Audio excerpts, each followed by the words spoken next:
नमस्कार, cooking with श्वेतामध्ये तुमचं स्वागत आहे. आज मी बनवत आहे अंडा मसाला. त्यासाठी सर्वप्रथम मी अंडी उकडून घेतली. आता मी लसूण, अद्रक, हिरवी मिरची, कोथिंबीर आणि टोमॅटो वाटून घेतले. आता मी अंड्यांना सुरीने कट मारून घेतले. कढईत तेल टाकून त्यात मी उकडलेली अंडी सोडली. त्यामध्ये मी लाल तिखट, हळद, मीठ टाकून चांगले फ्राय करून घेतले. त्याच कढईमध्ये मी अजून थोडं तेल टाकून अख्खा गरम मसाला टाकून घेतला आणि 2 कांदे बारीक कापून चांगले फ्राय करून घेतले. कांदा चांगला फ्राय झाल्यानंतर त्याच्यामध्ये मी लाल तिखट, हळद आणि धना पावडर टाकून चांगलं मिक्स करून घेतले. आता मी त्याच्यामध्ये वाटण टाकून चांगलं फ्राय करून घेतलं.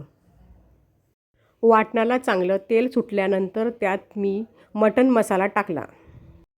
आता गॅसची फ्लेम स्लो करून त्यात मी 2 चमचे दही टाकून घेतले.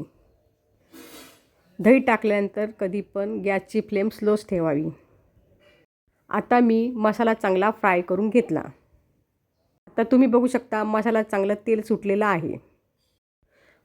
आता त्यामध्ये मी तळलेली अंडी सोडली आणि वरून थोडंसं गरम पाणी टाकलं.